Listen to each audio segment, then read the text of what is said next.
10 minutes, and then we'll have Hanan and then Daniela, and I will make a few comments, brief, and then we'll have an open discussion. So the floor is yours, Hugh. Thank you so much, Rami, and allow me to also add my thanks to the Palestine academic group and to everyone for joining us. It's a real honor to be able to talk about my paper and talk about EU policy is not always that uplifting or positive, but I think it is important, and especially on this issue. So let me, in the space of 10 minutes, start with very briefly the situation as I see it today as a starting point for why I wrote what I wrote, and in sort of a telegraphic fashion. I think the first determination is, of course, and I don't think any of this is really new to say, but that I do not see any viable path towards reaching a negotiated two-state solution at the moment. That's not necessarily the same thing as me saying I think the two-state solution is dead. I think it can be a bit of a esoteric conversation, but I think certainly it's difficult to identify the means of reaching a two-state, at least within the imminent future. And so absent that diplomatic path, we're left with an entrenching one-state reality of unequal rights, an open-ended occupation, and a system of, I'd say, a dual legal and discriminatory system within the occupied Palestinian territories that's been slowly taking root since the beginning of the occupation. And it's not just me saying this, and it's not just human rights groups. Obviously, B'Tselem came out with its report a few days ago about apartheid. The words that I actually used, and I used them deliberately, those are the words actually used by the EU itself in its some public statements, but also in its own private reporting. So I say that to say that there is probably quite a degree of consensus for describing the reality as it is in the territories. And of course, you can use very long expressions, unequal rights and open-ended occupation. But there is obviously a much simpler way of referring to that, and that is apartheid within at least the occupied Palestinian territories. And I think this situation as we are on the ground today, which has again been taking roots for decades, shows every sign of permanency. This is not a temporary situation of affair. And in the process, what we've seen is an Israeli political and public opinion that has moved towards the right and towards ever more maximalistic position towards the Palestinians, positions that transcend the right-wing settler movement that has now come to encapsulate, I would say, most of the Jewish Israeli public and political spectrum. And at the same time, we've seen a fragmenting and weakening Palestinian political system and financial system. And I think, to set the scene, I think that all very much sets up continued issues, challenges, and instability. And this is not a frozen conflict, of course, that this has been a slowly deteriorating trajectory on the ground since, for the last decades, but also since the beginning of Oslo. So to say a few words about the EU's role, I always find it very difficult to qualify the EU's actions, whether actually to praise or to criticize the EU. I mean, you could praise the EU on one hand that it has done quite a bit in support of Palestinian rights and self-determination. It was one of the first international actors, if not the first international actor, to support Palestinian self-determination and the two-state solution. It's of course contributed vast amounts of money in the furtherance of that cause, the $2 billion at least in support of the PA since 2007. It also, I think, played an important role in fighting off the Trump plan and also in pushing back against de jure Israeli annexation. But of course, there's a lot to criticize. And I think ultimately, having spent all this political capital and financial capital, I don't think the EU actually has that much to show for its efforts. As I said, the situation on the ground has been deteriorating since at least since the beginning of the Oslo peace process, but you go further back. And that in many ways, and I say this deterioration is in many ways, I would sort of identify three drivers of that. One is, I would say, Israeli settlement policy, which has been, I would say, on an undeviated trajectory since 1967. The second would be a dysfunctional Oslo peace process, which has, I think, provided cover and incentivized Israeli maximalism and also discouraged a more proactive and substantial EU role.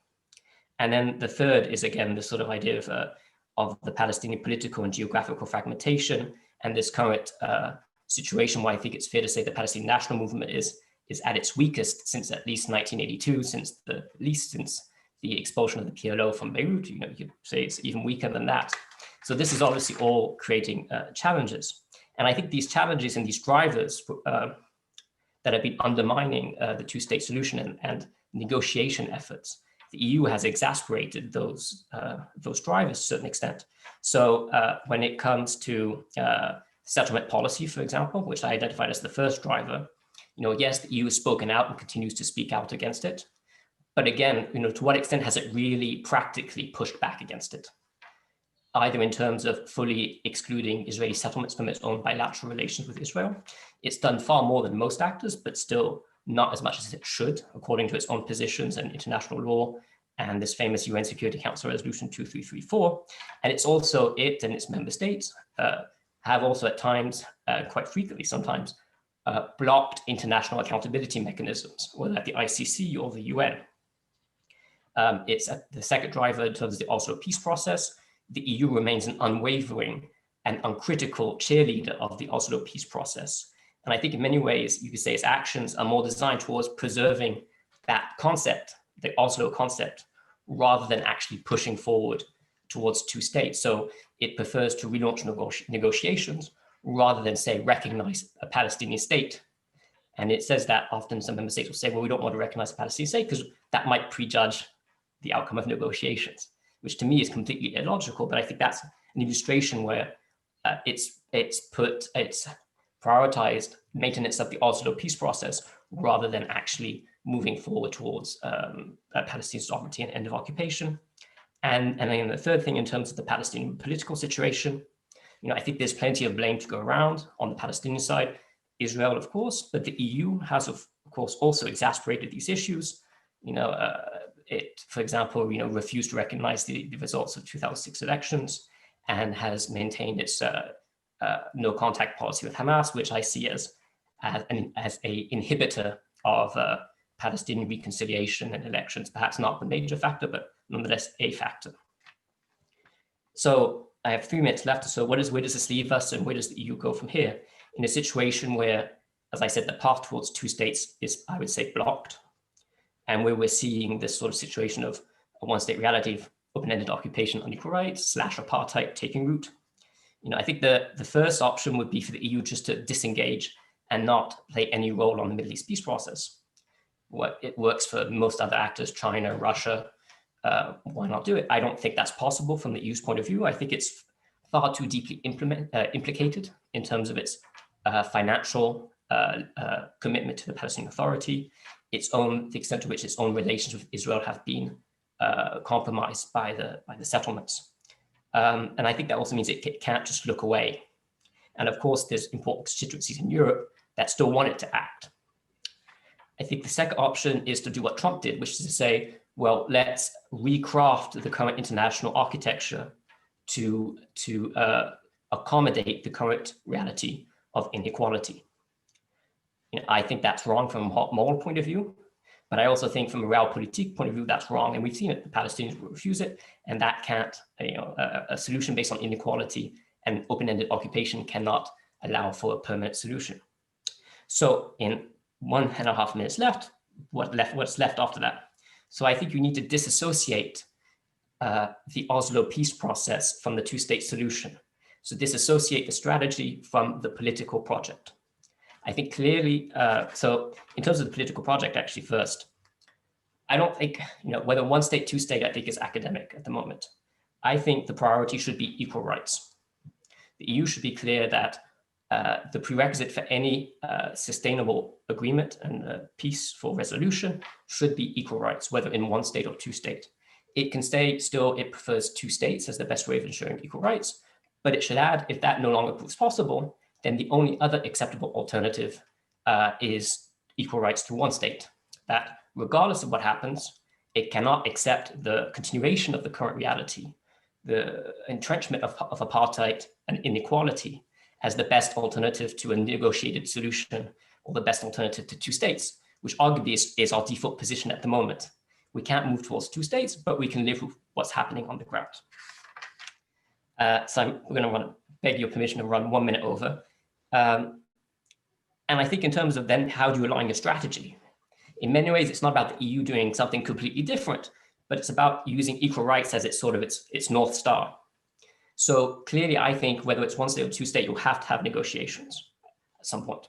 Look at South Africa, look at Colombia, look elsewhere. Ultimately, these things usually or always almost get settled through negotiations. But at the same time, we need to be clear that negotiations are not currently attainable. And even if you do get the sides around the table, it won't go anywhere. So you need to create the conditions that can allow for relaunch of negotiations in the future, whenever that is. That means working on the Israeli side to change Israeli public and political attitudes, which means bringing to bear real costs and disincentives and using leverage to change the current Israeli preference for continued occupation and move that towards de-occupation. And then finish on this, on the Palestinian side, it means pushing Palestinians towards political renewal, political reconciliation and unity. I think need to conserve Palestinian agency in that regard. But of course, the EU does have a stake in this because of our funding, because of our policies, which have often inhibited this. And then, so to finish on this, I would say, important factor is the EU funding. What is the logic of continuing to fund the Palestinian Authority that we ourselves as Europeans are not prepared to recognize as a state when there's no longer, a viable political horizon? And my conclusion would be to say, I don't think we should expect the EU to be a game changer. Certainly not as we'd like it to be.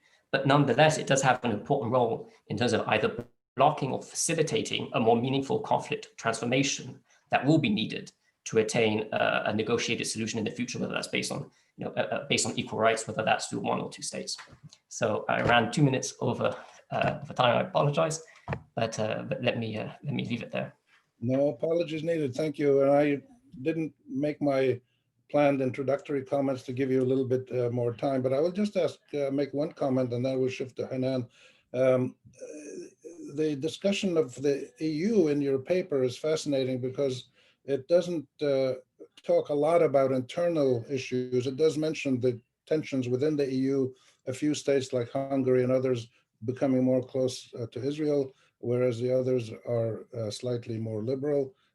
But the whole concept of a European policy is really a question that the whole world is asking about. And as we saw with Brexit and other things, there are just serious issues within Europe that we need to assess and understand better before we can expect them to play a unified, effective foreign policy in the Middle East or anywhere else. But it was great to see Europe, or some people in Europe a few days ago refused to meet with the American Secretary of State. So that was a little bit of a backbone, I guess, what Margaret Thatcher would call a stand up to the rough guys. So thank you for that, Hugh. Hanan Ashrawi, the floor is yours. You have 10 minutes. Thanks, Rami, and thank you, Hugh, for really a very rich paper, as usual. I read everything you write, as you know, even when we don't discuss them ahead of time, but this certainly is a very important document. And I would like to thank all the organizers, because I know that everyone is going to thank them, so add my name to them. Let me just start by focusing on Europe and what you didn't say. And actually, Rami made this an easy transition into what I was trying to say, which is Europe. Focus on Europe, and I want to place it in some sort of context, because I believe that there is something intrinsically amenable to Israel in Europe. And I think European policy is influenced by historical factors, because Israel is really an outcome of a colonial past, and it is seen as a colonial entity in the region, and therefore it is seen as a white man's outpost. And therefore there is an affinity, and the EU deals with it, and European countries deal with it with kid gloves and in ways that are different. And you specified some of those, and we can go beyond that. And of course you cannot escape the guilt over the horror of the Holocaust. It is a European anti-Semitism, is a distinctly European phenomenon which has had disastrous effects. And at the same time, it has become weaponized in many ways in order to increase European hesitancy and timidity and so on, with the ready-made charge that Netanyahu uses all the time. You criticize Israel, you're anti-Semitic, conflating that criticism with anti-Semitism, and there's a deeply ingrained guilt. So in the same way that the UK is sort of linked with the colonial past and this outpost, Germany in particular is linked with this hesitancy, reticence, and fear of the anti-Semitic charge and guilt, of course, of their history. Then there are the American wannabes, which you mentioned also, Rami, particularly the East European countries, with Hungary, with the Czech Republic, with Poland, and so on, that have constantly tried to be American agents within the EU, and that have charted a different course and challenged and always went against the consensus within Europe. And one excuse we always get is that we need a consensus and we don't have one. So that is another weak spot in European policy. And of course, there is self-interest. Europe does benefit from a special relationship with Israel, particularly in terms of research, for example. Don't every time we tell them something, they say, but we benefit from Israeli research and partnerships. They benefit also from intelligence and security and weapons and so on. These are things that Israel exports because they are tried and tested on Palestinians, of course. But Israeli intelligence and Israeli weapons and arms sale and security and so on are known as being the real export power of Israel. And therefore it is linking with other countries, whether it's in Europe or India, for example, or other places, because that's something people want to maintain. And now with the gas, you have, look at Cyprus, look at Greece, look at the new relationships, where even one of these countries became a real life spy for Israel in the meetings of the foreign ministers, as you know.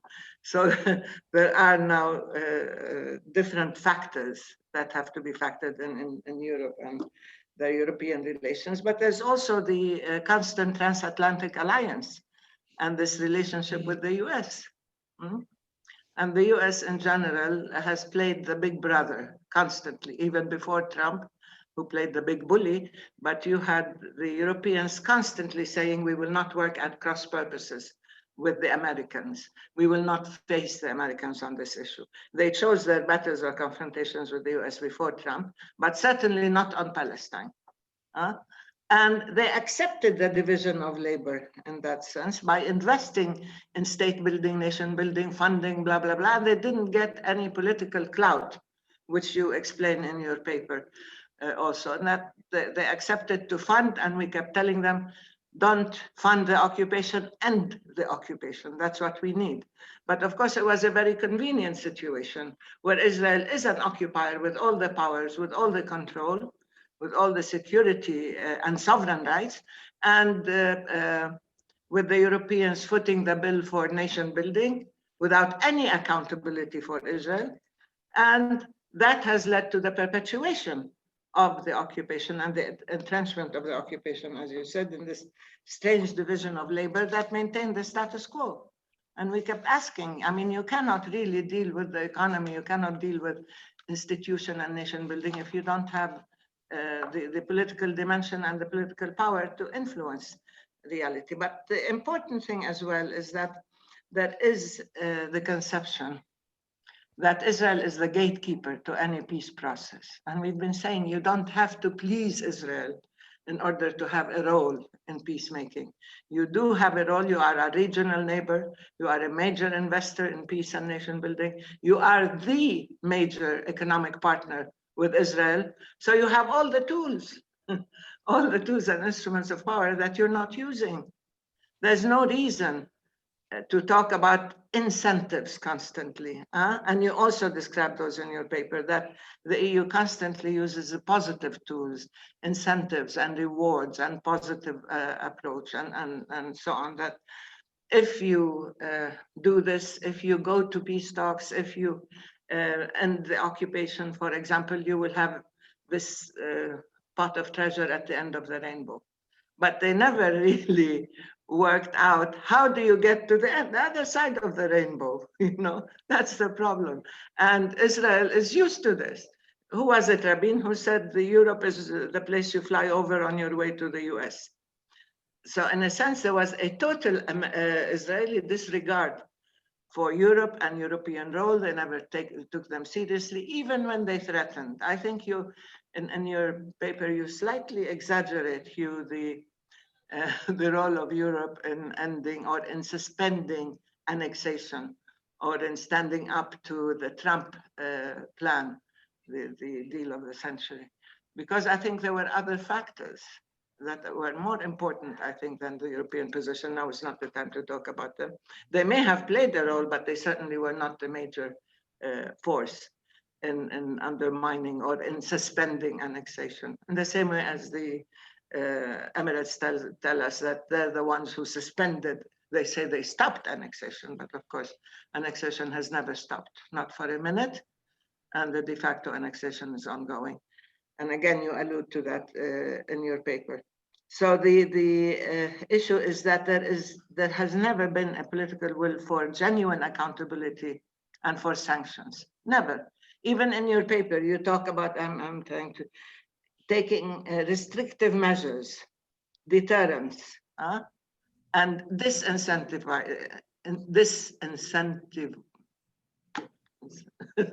anyway, incentives, withholding incentives.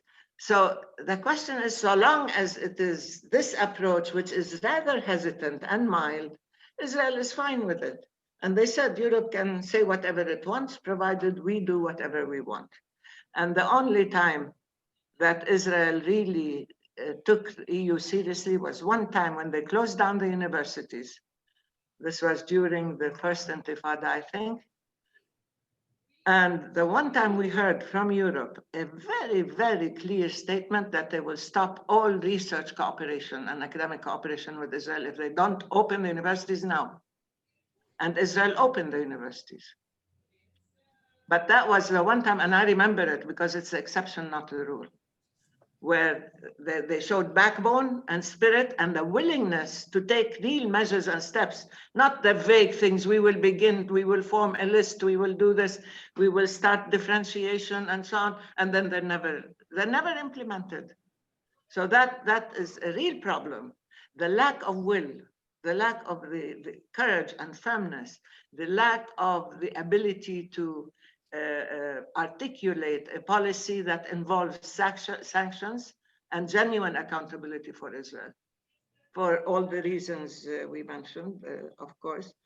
But and the comfort, there is a real comfort zone within Europe about let's get back to direct bilateral negotiations. That the only solution is a two-state solution achieved only through direct bilateral negotiations. I mean, then they pat themselves on the shoulder and they say, we've done our national duty and that's it. But that's not it. It's no longer sufficient to keep repeating this refrain because clearly the two-state solution has been systematically destroyed. And the EU and the whole world stood aside and allowed Israel to destroy it without any intervention and accountability. And of course, negotiations have become a farce because all negotiations have incorporated the power asymmetry and have exploited Palestinian weakness and maintained Israeli strength and domination. And at the same time, we never had an even-handed peace broker. So the negotiations became to Palestinians a tool of a punitive measure, not a way out. And the same thing, the two-state solution is disappearing before their very eyes. And people say you have to do something because you have to think creatively. Everybody tells us, think creatively, come up with new ideas. I say, okay, you think creatively. You're the ones who allowed Israel to destroy all these options. So why don't you just come and tell us what other options are there? Because everybody put pressure on the Palestinians to accept the two-state solution. but everybody allowed it to be destroyed. And now we have to think in a new and creative way and come up with a new strategy. All right, so we come up with a strategy that you articulated. Let's talk about equal rights or equality and deoccupation. And let's stay away from one state, two state, because neither one is, I always say neither one is an option now.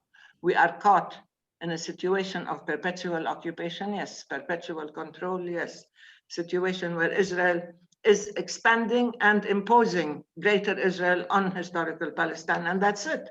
And nobody's doing. So what do we do when we say we want equal rights? And I know many of the young generation in Palestine are talking about equal rights. That's what we need. Fine, define equal rights under occupation. Then you say, but we want deoccupation. Well, define deoccupation. If equal rights do not include freedom, dignity, sovereignty, the right to self-determination, which necessarily mean statehood and independence and so on, then what do they mean?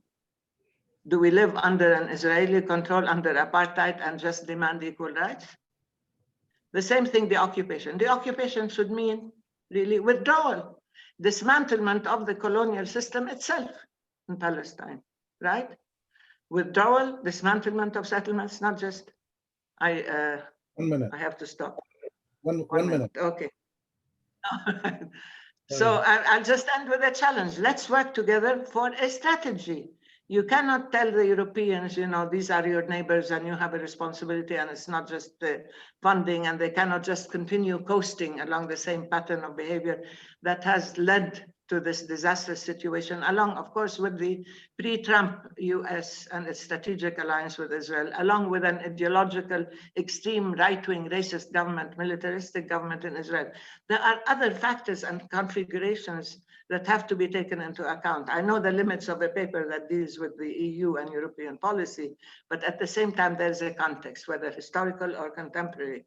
And there has been a lot of damage by the Trump administration, a lot of damage that has taken us to the brink of the abyss, not just to Palestine, although they tried to bash us into submission and destroy the Palestine question, but also globally. Everybody's now thinking about repairing what Trump has destroyed. But I don't know whether there is a status quo ante that they want to go back to. And now what scares me is that the EU might go back to its previous comfort zone and saying, okay, let's resume a peace process. Let's resume negotiations. Now you have these groups who want to talk, who want to, and they say, without the US, we can do nothing. And what scares me is that Biden will go back to the status quo ante that led to this failure as well and say, okay, you know, let's have a peace process. And along the same lines, when the reality on the ground has shifted so drastically that this usual thinking and usual approach is no longer working and is no longer valid. Thank you. Thank you. Thank you, Hanan. We've had two wonderful perspectives from Europe and from Palestine. Let's turn now to Daniela Huber in Rome and hear your views on your analysis through the International Affairs Institute in Italy on the question, and maybe you can tell us a little bit about Italy and maybe unilateral moves by governments in Europe as well. The floor is yours. Okay.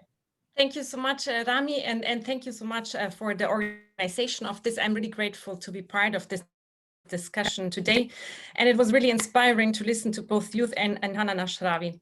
So my added thoughts go also a little bit maybe into why this paradigm change for the European Union is necessary now, and how and why the member states can become more active on this. And I will also speak a little bit how, in fact, given that the EU is divided on this issue, how this can be overcome. So, or dealt with. So historically speaking, the European community and then the European Union have always actually reacted with paradigm changes in their foreign policy to watershed moments in the Middle East.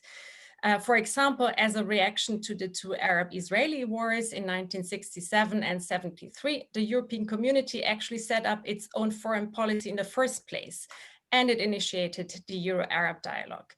After the Camp David Accords, the 9 foreign ministers at the time came out with the Venice Declaration in 1980, which reminded its partners in Washington and Tel Aviv that the Palestine question had been ignored, and it actually set the parameters for diplomacy in the 1990s. After the Cold War, then, the European Union became increasingly absorbed in the Middle East peace process. And as a result of this, we have seen less independent EU agency action in Israel-Palestine. So this became actually particularly obvious in the past 4 years during the Trump presidency. And I agree with Hanan Ashrawi here. I think the EU appeared as almost paralyzed in the last 4 years. It very much seems to count now on Biden. But Biden has already stated that he will not undo the Trump policies on Jerusalem, for example, or on the normalization policies. And also, apart from that, he really seems to me to be a transition president of a US which is not yet ready to start into a new global era. And seen also from this perspective, I think a paradigm change in the EU would be even more important, because Europeans have often set the ground for paradigmatic foreign policy changes in the US. Examples is the Venice Declaration, or more recently, the JCPOA. So why is a paradigm change necessary now? It is very clear, both previous speakers have said that the Middle East peace process has reached its dead end. It has actually made itself oblivious, because it is under its umbrella that the Israeli occupation has neither been temporary nor has it been static, but it has been an ever-expanding legal and territorial structure, whereby the Palestinian community has been territorially fractured into enclaves, while Israeli settlers have taken hold of much of the territory. So over the course of the Middle East peace process, one-state reality has actually become entrenched, in which one power controls and rules Israel-Palestine since more than 50 years. So these are 50 years in which it has applied discriminatory legal regimes in the areas under its controls, and 50 years in which the occupied population had their individual and collective rights systematically denied. And the B'Tselem report has already been mentioned. I think it's important because it goes right at the EU's discourse, which sees Israel inside the Green Line as a democracy that also has a temporary occupation. And the report highlights that this is not the case, because there is one regime governing the entire area, operating as an apartheid. Now, how has the Middle East peace process actually provided an umbrella to this? The crucial point here really is the negotiations paradigm, whereby an occupied people was expected to negotiate the end of occupation and its actual right to self-determination with the occupying power, which has given the latter a de facto veto over this. So Palestinian individual and collective rights, which are actually enshrined in international law and in UN resolutions, were to be realized in this paradigm only after a solution of the conflict, instead of seeing them firstly as the rights that they are, and secondly as the basic condition to actually find a just solution to the conflict. And I think one of the most important parts of Hugh's paper, from my perspective, is that equal rights of Palestinians do not contradict the two-state solution or the one-state solution. I think Europeans need to realize that, in contrast, actually, if equal rights are realized, this would prepare the ground for any solution in the future, because it means that Israelis and Palestinians could decide on a just solution together in an equal format instead of being under the gun. Now, this equal rights discourse is actually slowly and incrementally already entering the EU discourse. We see that, for example, in the declaration of the group of EU member states who are present in the UN Security Council. We see it in statements of the High Representative and also of European parliamentarians. But I think at some point, the EU should make this more of an explicit cornerstone of something like the Venice Declaration, which does not necessarily need to come from all EU member states. It's not possible that the 27 member states will give a unified declaration on this. But it could become a cornerstone of the group of main donors in Israel-Palestine base, for example, because they're actually basically paying for Israel's occupation. And it's not that the European Union as a whole is the main donors. I mean, there are some main donors, and that would be Germany, Sweden, France, Spain, Italy, etc., and plus maybe the UK as an associated partner. So I think it would be an important move on the side of these main donors. Now, on your second point, the deoccupation, which is directly related, I would like to add 3 thoughts here. I think firstly, the EU should ask Israel to clarify its position on the applicability of the 4th Geneva Convention to the occupied Palestinian territory, because Israel does not apply to the territory, or it rejects to apply to the territory, but it does apply it when it comes to the occupied population. So what I mean here is that on one hand, Israel claims, based on this technical argument, that the 4th Geneva Convention does not apply and that it can move settlers into the occupied Palestinian territory. On the other hand, it uses the Geneva Convention to actually withhold giving citizenship rights to the occupied population. So Israel needs to be asked to clarify its position here, and this again could be done, for example, by the group of EU member states present in the Security Council. Secondly, the EU needs to start thinking about the legality of the occupation. Up until now, the EU treats single Israeli acts which are happening under this occupation as illegal, for example, the building of settlements. But as the UN Special Representative Michael Link has pointed out, after more than 50 years, is it not that the whole occupation actually becomes illegal? When does a non-temporary occupation become illegal, particularly if there is a systematic breaking of the Geneva Convention? And Link has suggested that the International Court of Justice should be asked to provide an advisory opinion on this.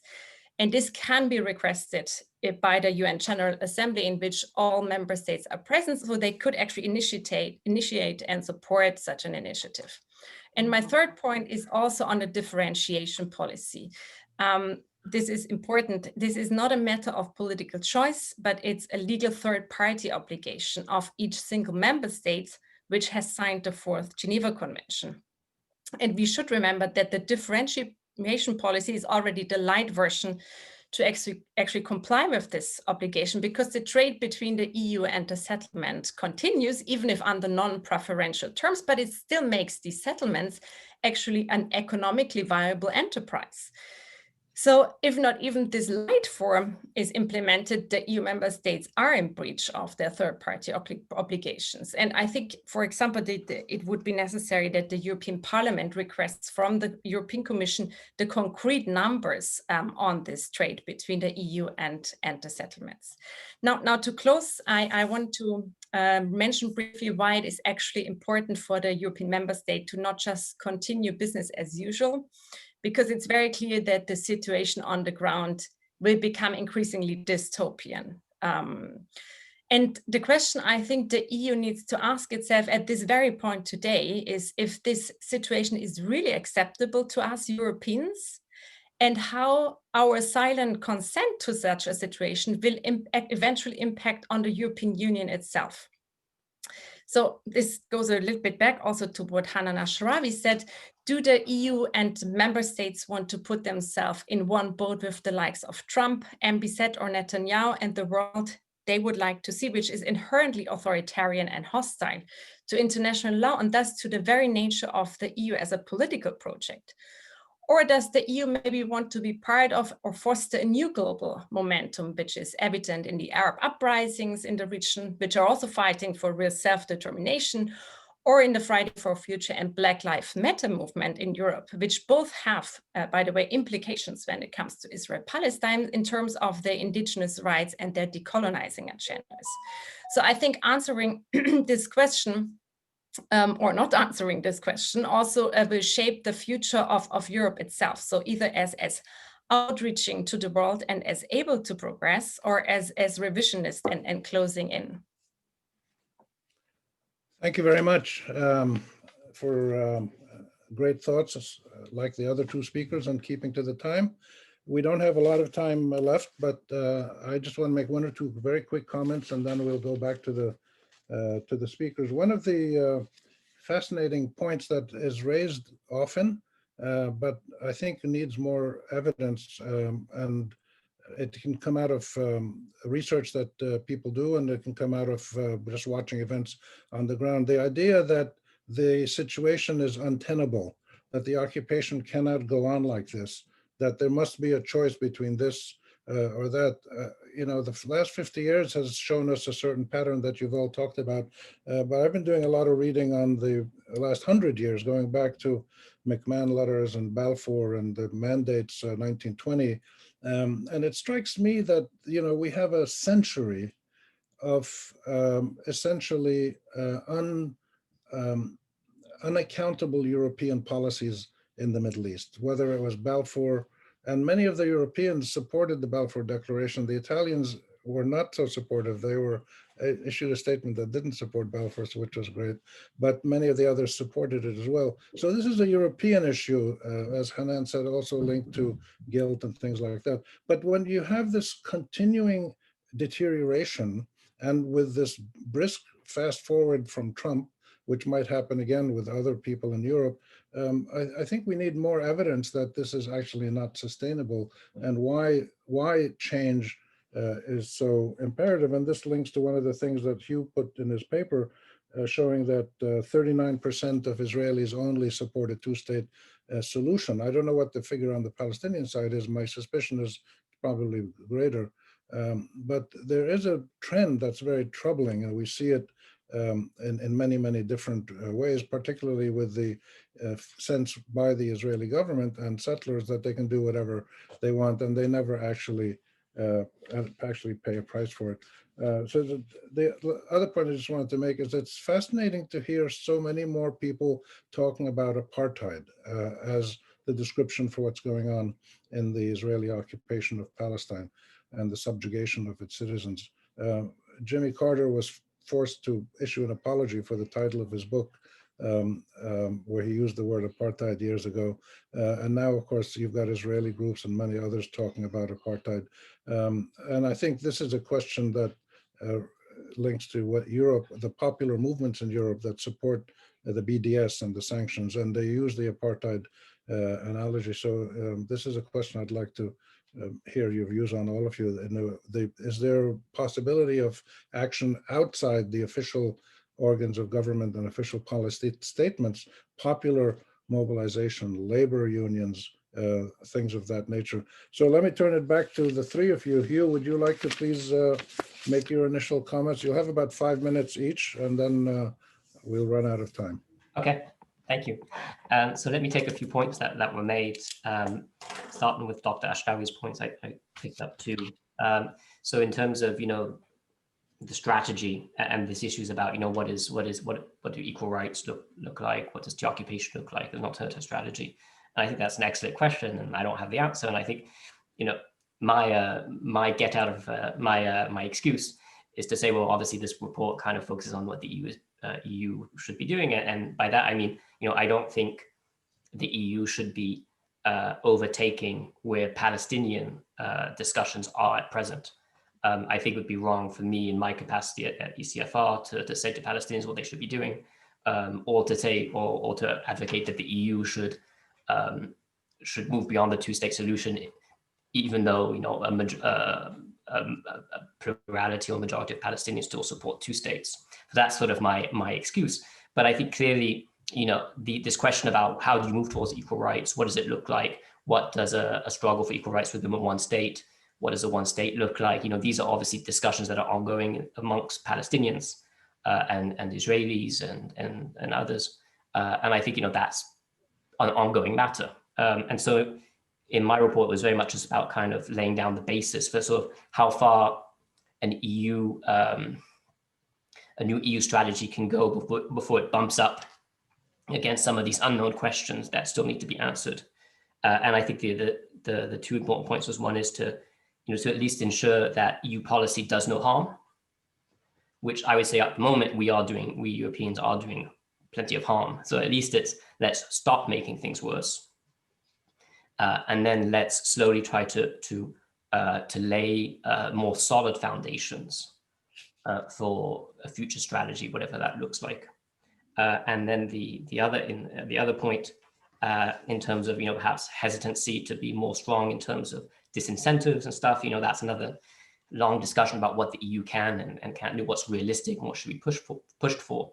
But I think it is a sliding scale, and I think at the moment, in terms of the most minimal things and the most maximum things one could think of, But I think it's a sad reality at the moment that even the most minimalistic thing, like labeling settlement products, is still something that is a big ask for Europeans. And I think that in itself needs to be addressed before we can start thinking about other measures. And the report and the internal discussions amongst European officials and member states have gone further and have talked about, freezing preferential trade tariffs for Israeli products, suspending Israel from some programs. So that there have been more advanced discussions, but clearly it's the political situation that needs to be solved.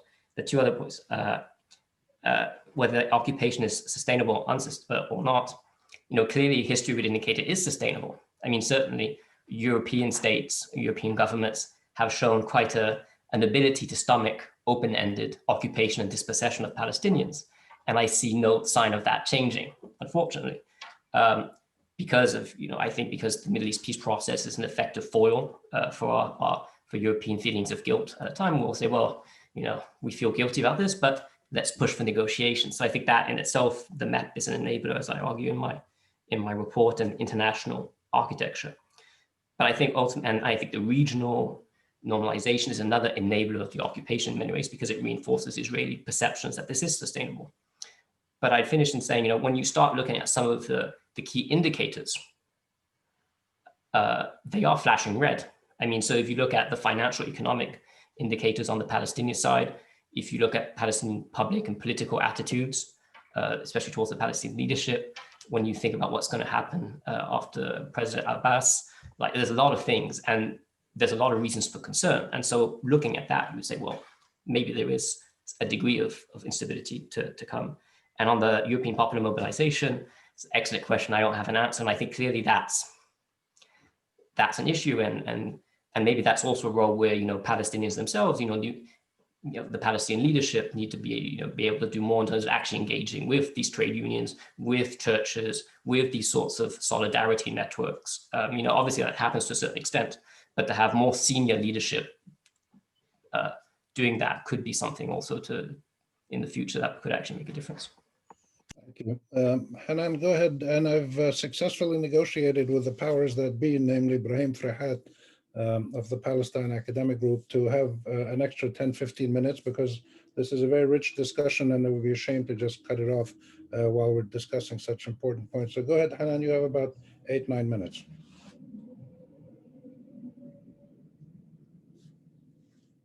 You're muted.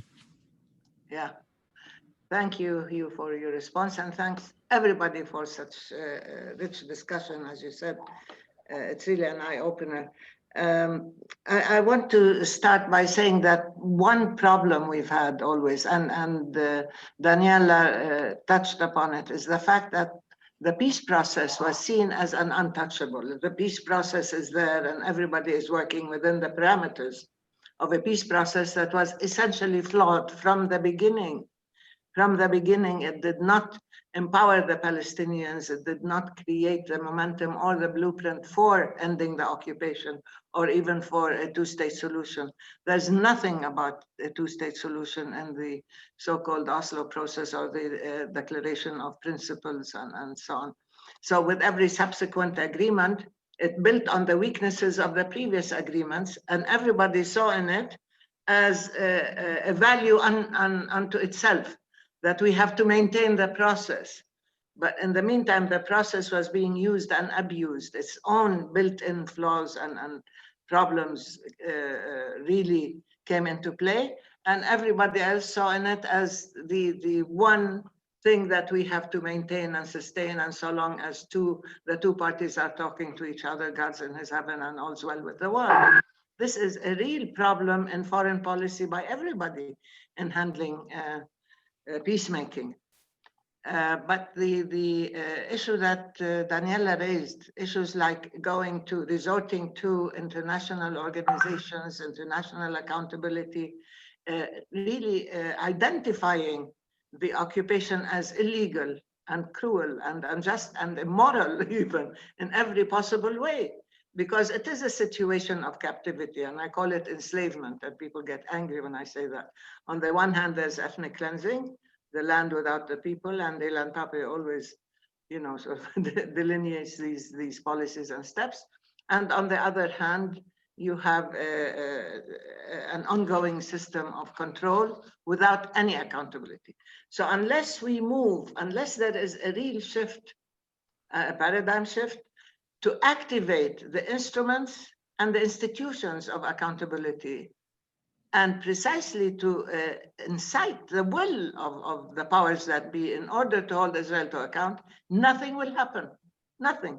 If there is no price to be paid, if Israel can act with impunity, this is the real issue, Israeli impunity, whether it's the Fourth Geneva Convention, whether it's the Madrid Statute, whether it's the Rome Statute, whether it's in the ICC or whether it's the ICJ. Israel has managed to act with full impunity and has received cover, protection, and defense, not just from the US, by the way. And you talked about this in your paper, that they really enabled Israel to escape real accountability.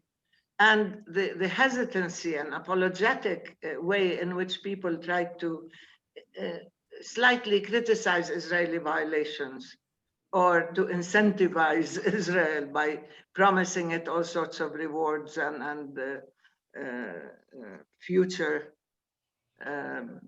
gains and so on. These things have not dealt with the real issues in the same way as the so-called peace process did not deal with the real issues. It dealt with administrative issues, with functional issues, and then you rightfully said you ended up with a system that acts on behalf of the occupation. And I just want to quote myself, which is an unpardonable sin, when I said that we are the only people on earth who are supposed to protect our occupiers. Our security have to protect the settlers and the Israeli occupation army, but they cannot, and they have to withdraw when the Israeli occupation army enters areas A, and of course, inhabiting the letters of the alphabet is not something I like, but the Israelis enter areas A, and that's it. The Palestinian police has to disappear, the Palestinian, but they can arrest, they can kill, they can blow up places and so on, and the Palestinians have to be outside the picture. But should a Palestinian security try to protect the Palestinian people, that's a violation of the agreements. You cannot. And if you do, then you are a terrorist or you're acting violently or whatever. So in a sense, it has in everything in the peace process has enabled the occupier and maintained its control and the power. And at the same time, it has weakened and exploited the weakness of the people under occupation. And right now, the system that was set up as a temporary system until 1999, a period of transition, has not only has become permanent, but it has gradually led to a dysfunction. I don't think you see a single Palestinian who wants this dysfunctional reality. But the role of the occupation, the role of the system of control, the role of this lawlessness, all these have played against developing a body politic in Palestine. Everything is tainted, not just by the occupation, but by its impunity and by the inaction of the international community and the inapplicability of laws and the lack of, total lack of any genuine accountability or sanctions. So from that sense, I mean, we cannot enter and say, okay, you Palestinians have to reform. Yes, we're trying to reform. Everybody's telling us that. And we are probably our own most ardent critics, that we do want elections, we do want reform, we do want good governance and so on.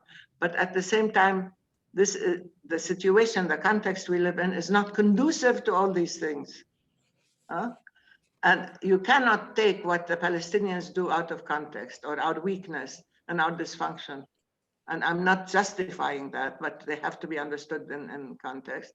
And you cannot also disregard Israel's increasing ideological drive and their increasing control and total disdain for any international law or any system of justice that would hold it accountable. And when Trump came, he enabled this. I mean, he really created, not created, but enhanced this system. and ended up with trying to not just bash the Palestinians, and we're still reeling from all these blows, one after the other, because Jared Kushner and David Friedman and others thought that all they needed to do was keep punishing the Palestinians, and you will bash them into submission, and they will accept. This is the thing, you have to accept facts, you have to accept reality, right?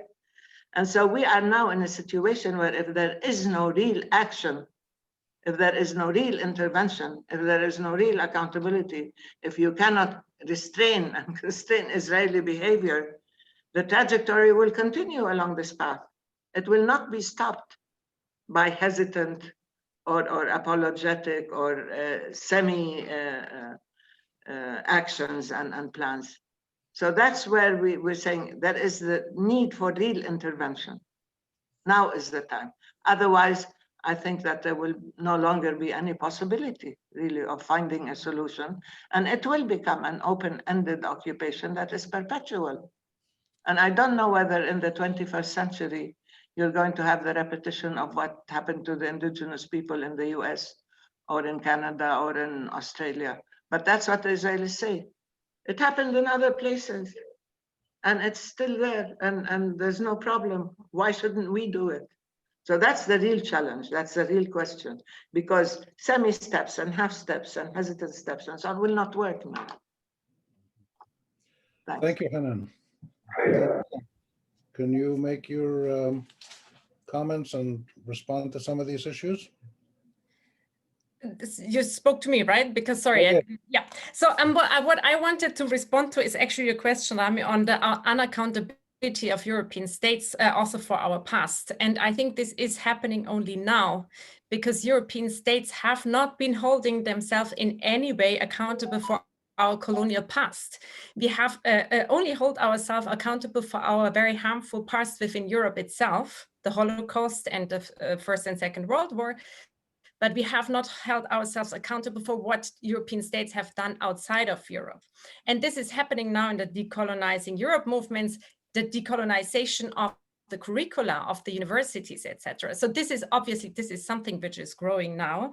And this is, I think, important. But it's also interesting that at the very same time that this is happening, actually, there is limits to freedom of speech suddenly in European universities too. I'm thinking about the UK, I'm thinking about Germany. And this is very concerning, where you cannot, where you need to think about the consequences when you start to speak about Palestine and apartheid, for example. And so this happens at the very same time, but there is a pushback. I mean, I think you have seen in Germany, there has been quite a big pushback from civil society on that issue, where civil society has argued our memory cannot be unidirectional. Our memory needs to be multidirectional. We also need to take account of the suffering of Palestinians and the Nakba, for example. So, I mean, things are happening. And also in Italy, of course, this is happening. In Italy, there is much less of this limit to the freedom of speech that happens in the UK or Germany. I think civil society in Italy has always been active on the Palestine question. I think it's important, in fact, for Palestinian social movements to engage with European social movements on these questions. I think it needs to be a strategic choice that needs to be made. And yeah, I mean, the Italian government will not move on this issue. It is very, well, let's say the European mainstream. Yeah. Do you see any chance that the law can be used? People can raise cases in law courts? Well, in general, this has been used in Europe, but the courts are not particularly fast. But yes, I mean, I think this can be, I think this should continue to be a strategy. Both at the member states level, at the European level, and at the international level. I think this is one of the most important strategies, actually, because it shows very clearly who breaks the law. Right. And what about public opinion, social movements, BDS and many others working together, not at government level, but at people-to-people level to promote greater public awareness and political pressure for the kind of Yes, I changes think that... this is important. I mean, speaking for the Italian case, I think this is very important because I think the media landscape is very close to the government and not so close to actually the civil society in Italy. So I think the more there is movement by civil society on the issue, the more it puts pressure on both the media and the government to actually also account of another perspective, which is currently more or less silenced in the public discourse. Yes. I want to go back to Hanan for a question, and then we'll close with Hugh. Hanan, you were involved in the peace talks at Madrid and other ones. Do you feel that the Palestinian political leadership, reflecting public opinion, had made a historic commitment to coexist with the state of Israel as long as the occupation ended and Palestinian rights were achieved? In other words, we made a significant historical change, similar to what happened in South Africa, perhaps, similar to what happened in Northern Ireland, and similar to what Gorbachev did in the Soviet Union when he realized he had to change the system. Do you sense, have you ever sensed that this could happen in Israel, that Israelis could finally respond to the Arab expression of a clear will to coexist on equal rights? I don't know. I used to call this the age of innocence, where we felt all you needed to do was accept the international community's incessant demands on us. Accept 181, accept. So we accepted 181. They said, no, that's not enough. 242, 338. We said 67 is not the beginning. 48 is the beginning. They said, no, only 242, 338. We said, okay. And then the PLO met in 1988 and accepted the principle of partition, after which Yasser Arafat accepted 242, 338 and 67. And on the basis that there would be a two-state solution. And that's why when we went to Madrid, we went empowered by the Intifada, thinking that now the international community would fulfill its obligations and its promises, very clear promises. All you need to do is do that, and then miraculously the occupation would end, you'd be free, you'd have your own state and your own sovereignty and so on. Had there been political will and a political backbone among the international community, and I'm not saying the US, because the US was clearly biased in favor of Israel, clearly, and they took sides in the negotiations. I was in charge of negotiating with the Americans, and I saw how they cleared every American document with the Israelis first, and how they were even more protective of Israeli rights than the Israelis were when we were negotiating. So the Americans certainly, by no standards, can be called even-handed peace broker. But this, the Israelis were under Shamir at that time, as you remember, and they did not want in any way to touch the real issues: Jerusalem, the boundaries, sovereignty, independence, settlements, any of the issues, the refugees, of course, that are the core issues. And we were the ones in Madrid and later in Washington who insisted that you solve the core issues. You solve the issues of the territoriality, the boundaries, you end and remove. We didn't say even stop or freeze settlement activities. We said you have to stop and you have to begin dismantling settlements, because we saw this as a process of undoing all the damage and problems. Unfortunately, our approach was not pursued because, as you know, there were secret talks and two people negotiated in secret with 2, 3, 4 other Israelis, and they signed an agreement that was really disastrous. And when we said that you assume good faith on the part of the Israelis, you are negotiating with your occupier and giving them the right to use their power on you. And it became very clear to us when we read that agreement that the Israelis, they had no intention of in any way de-occupying or of accepting Palestinian right to self-determination or equality, political, legal, human, whatever. So there was bad faith from the beginning, but then gradually it became worse. the idea that you can manage the Palestinians as population centers and give them functional responsibilities and tell them you can build your institutions and deliver services so that we can release Israel from these responsibilities while it maintains full control over every aspect of our lives. This was really negotiations standing on its head, the other way around. And add to that the increased ideological right-wing racist attitude within Israel, and add to that, alongside that, the decrease in Palestinian agency and ability to confront and so on, you end up with a situation where the occupation became more powerful and more entrenched, and Palestinian realities were undermined in many ways. And of course, the international community, not all the same, of course, showed inability or lack of will to engage in a positive way. So no, I don't think that Israel has, and at this point you see it coming to fruition, where, as you said, I don't know who said, I think you said that they feel they can get away with everything. That's true. This is the key issue of impunity, because they have gotten away with everything. They have. People write statements, they denounce actions, they say, if so, then so, but then they don't follow up. If you do this, Hugh, what happened to the list? What happened to the, the threats that if you carry out annexation, we will have a list of steps that we will take. But everybody knows that there is annexation.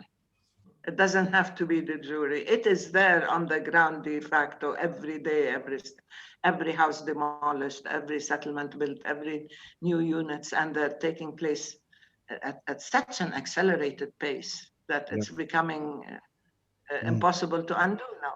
So that's why I said it's not just a question of faith, it's a question of lack of constraints and restrictions and curbs and accountability. Thank you, Hanan. Hugh, we have 1 minute or so left for your final comment in view of all of this analysis.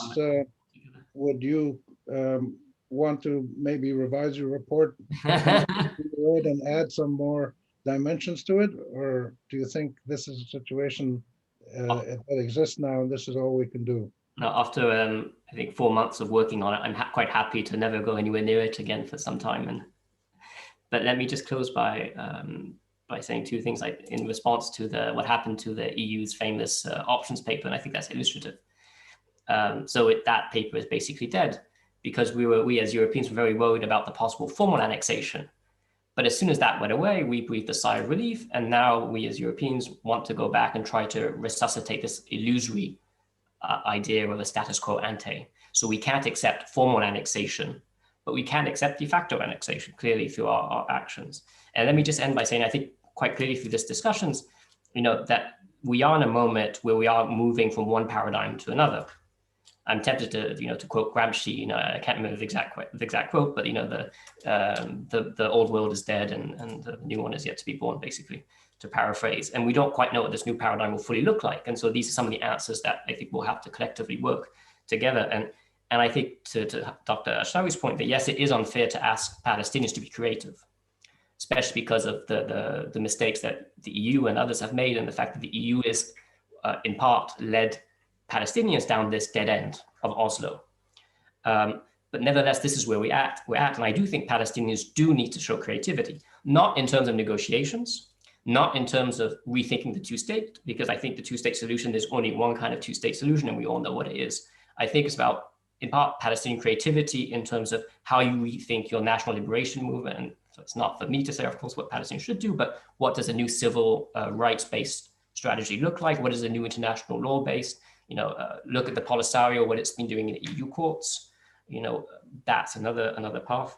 And so what is a more disruptive strategy that Palestinians can put forward? And of course, peaceful strategy. And I'd end on this with critique to the Europeans.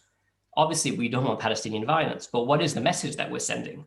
Right. When Palestinians do engage in non-violence, whether it's BDS or elsewhere, we Europeans, as European governments, the US, seek to constrain that. And I would say, look to Western Sahara, look to the Nagorno-Karabakh, and look to elsewhere in terms of the dangers that unsolved conflicts present, and the dangers of sending this kind of message, in terms of not as Europeans being prepared to live up to our self-professed principles and values. So I'll end on that. Thank you. Thank you. We've run out of time. We're going to go back to Brahim for his closing comments. Thank you, Rami. Please allow me on behalf of the Palestine Academic Group to thank you all for this really, really fascinating discussion. I'm sure this can continue on for hours, but unfortunately, we're going to stop here. I thank you all, Dr. Hanan, for all the great comments, and Rami for your moderation, and you for your innovative, always policy writing on Israel-Palestine conflict. Please continue, and you don't have to revise unless what you think is necessary, as Rami said. And Daniela, thank you so much for the really innovative thoughts, from Italy about the conflict. We're glad to have you here. I hope soon that we will see you in person. The Palestine Academic Group remains committed to balanced discussion and searching for solutions on the Israel-Palestine conflict, solutions that are not motivated by deal making, but committed to values like human dignity and equal rights for all. And for that, we remain committed, and we hope to see you again soon, in person when this pandemic is over and humanity is in much better situation. Thank you all. I really appreciate the contribution and what you provided to us and to our audience today, and have a great evening. Thank you. Bye. Bye-bye. Thank you. Thank you. Thank you, everybody. Bye. Good to see you. Thank you. Hope to see you in Ramallah soon. Yeah, come and visit you. Thank you. We miss our talks. Bye. Bye-bye. Bye-bye. Bye. Bye.